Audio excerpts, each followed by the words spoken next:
Kullama dha'afatis syahwatu, ketika syahwatnya dia lemah, qallatil ma'asi, maka kemaksiatan-kemaksiatan semakin sedikit. Sedikit kemaksiatannya. Ketika Imam Qurtubi menggunakan frase qallatil ma'asi ini sangat menarik kalimatnya. Kenapa? Karena memang kita sebagai umat Nabi Muhammad sallallahu alaihi wasallam, kita bukanlah manusia yang maksum.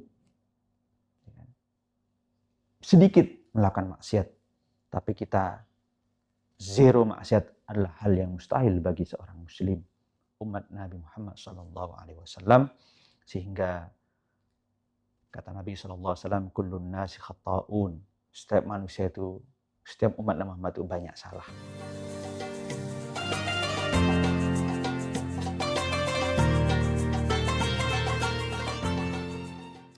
Assalamualaikum warahmatullahi wabarakatuh.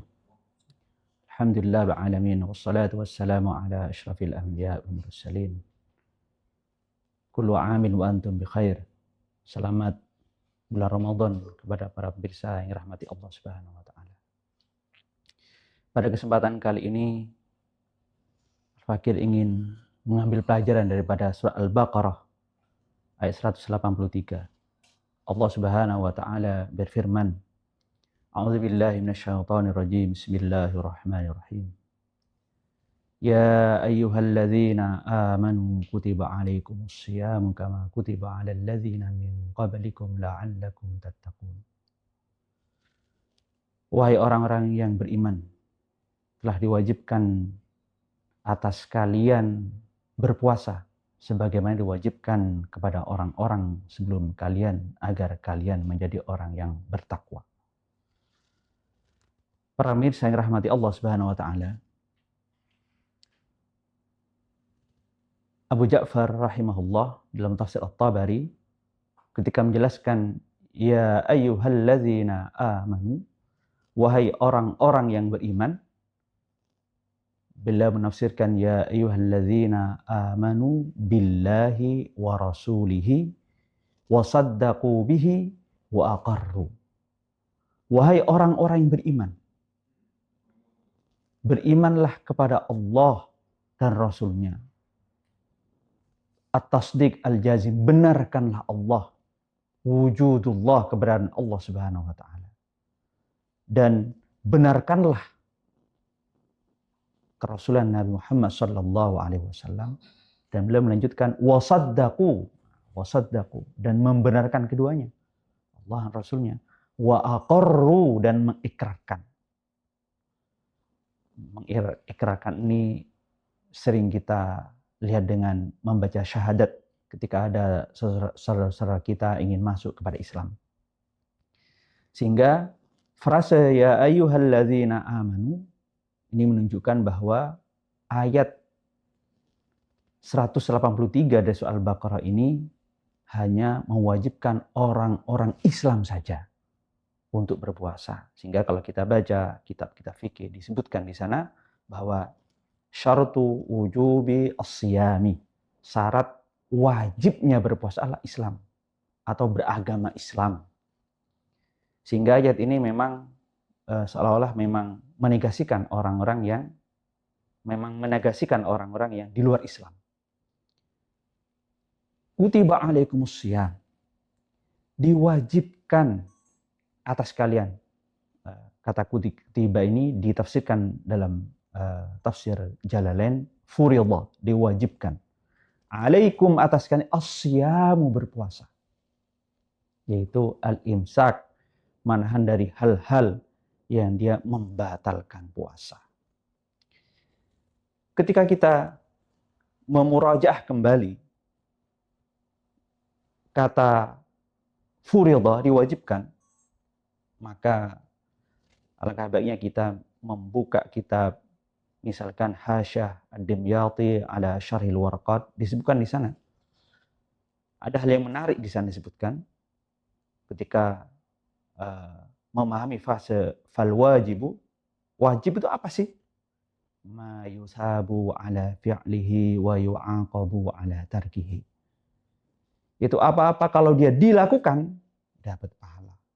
Kalau dia ditinggalkan maka Sehingga para mirsa rahmati Allah Subhanahu wa taala, seorang muslim, seorang anak muslim ketika dia sudah mencapai namanya umur balik, maka dalam bahasa saat ini bolehlah kita katakan dia dibukakan dua rekening. Rekening yang isinya pahala dan rekening yang isinya dosa. Sehingga kita bisa bertanya, termasuk kepada diri kita dan juga anak-anak kita, mau kita perbanyak mana itu rekening kita itu, saldonya. Apakah rekening pahala ataukah rekening dosa? Ma yusabu ala fi'lihi wa yu'aqabu ala tariki. Itu definisi atau pemahaman daripada kata wajib. Imam Dimyati dalam hasyiahnya ada hal yang menarik yang bagus untuk kita perhatikan.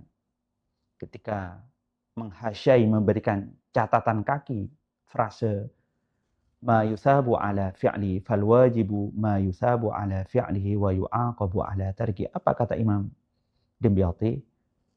Qaulan, baik dia berupa ucapan. Jadi ada ucapan yang sifatnya wajib. Ucapan yang sifatnya wajib. Kalau kita misalkan memuraja kembali materi fikih kita, maka takbiratul ihram itu hal yang wajib. Qaulan, au fi'lan, atau perbuatan. Atau perbuatan. Itu ada yang sifatnya wajib.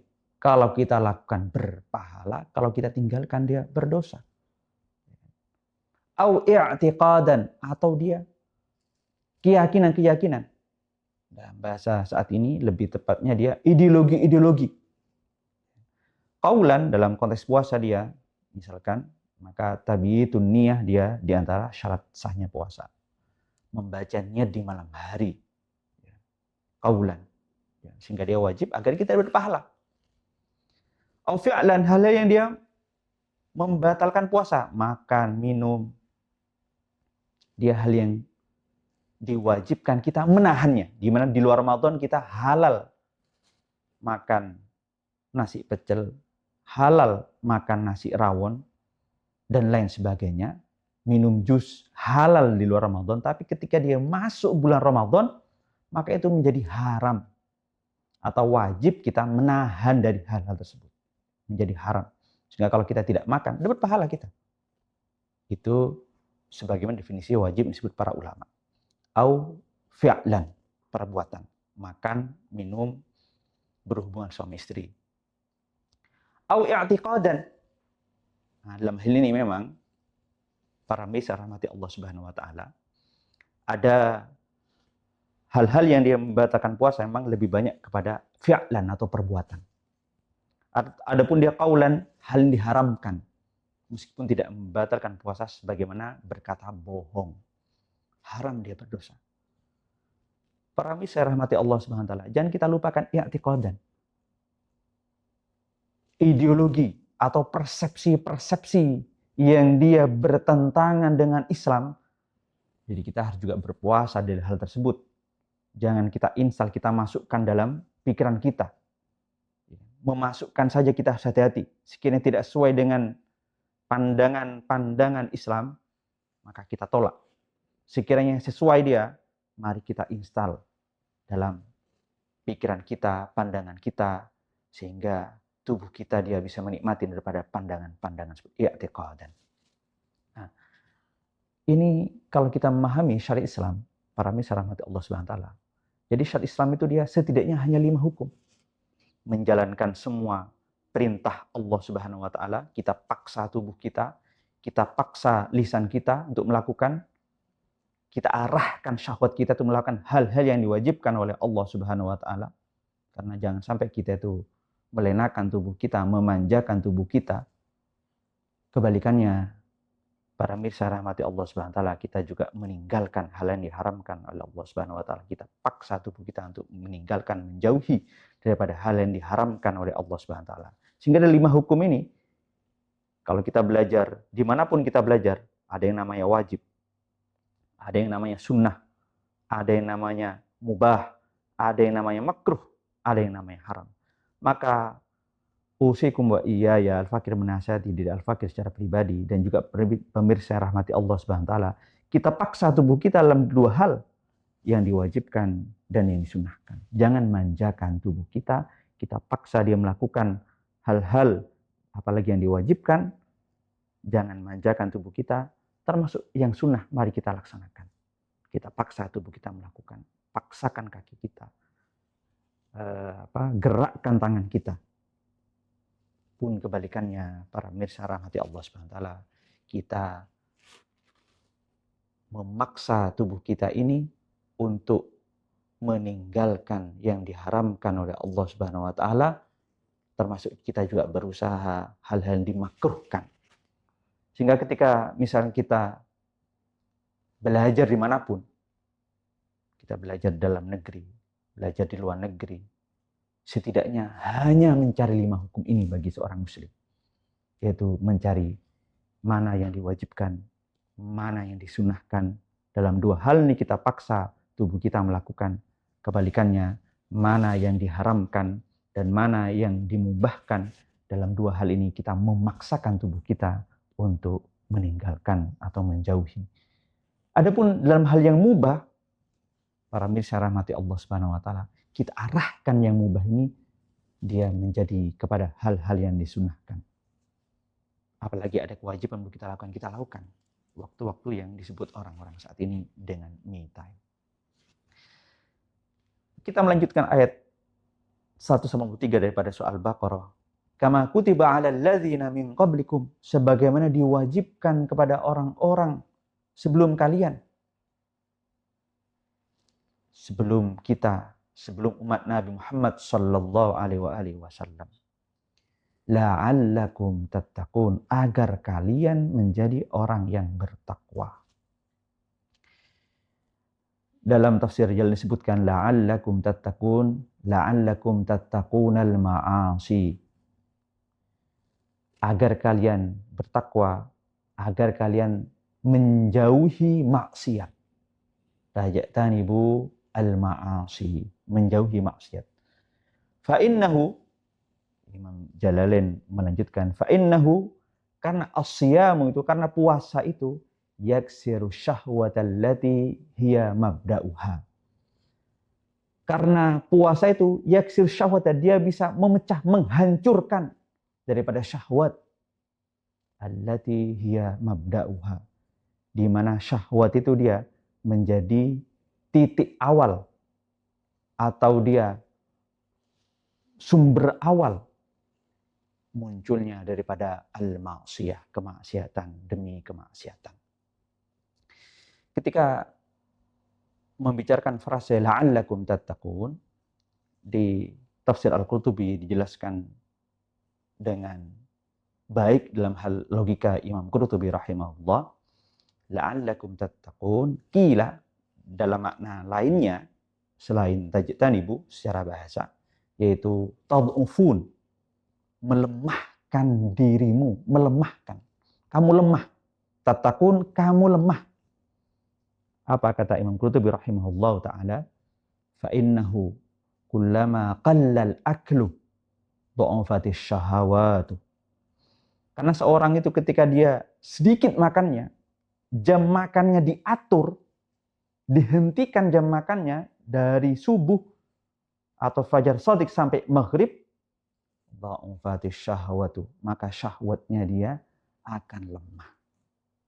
Kullama dha'afatis syahwatu, ketika syahwatnya dia lemah, qallatil ma'asi, maka kemaksiatan semakin sedikit. Sedikit kemaksiatannya.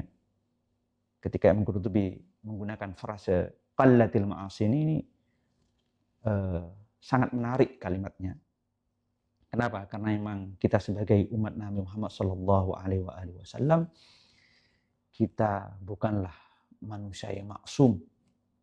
Sedikit melakukan maksiat, tapi kita zero maksiat adalah hal yang mustahil bagi seorang muslim, umat Nabi Muhammad sallallahu alaihi wasallam. Sehingga kata Nabi sallallahu alaihi wasallam, kullun nasi khata'un, setiap manusia itu, setiap umat Nabi Muhammad itu banyak salah. Banyak dia kadang sering melakukan dosa. Wa khata'ina tawwabun, dan sebaik-baik orang dia yang salah, maka dia orang yang taubat. Sehingga seorang muslim, para mirsa rahmati Allah Subhanahu wa taala, Al-Fakir mengajak terutama kepada Al-Fakir, obatnya atau vitamin hariannya seorang muslim adalah taubat dan istighfar.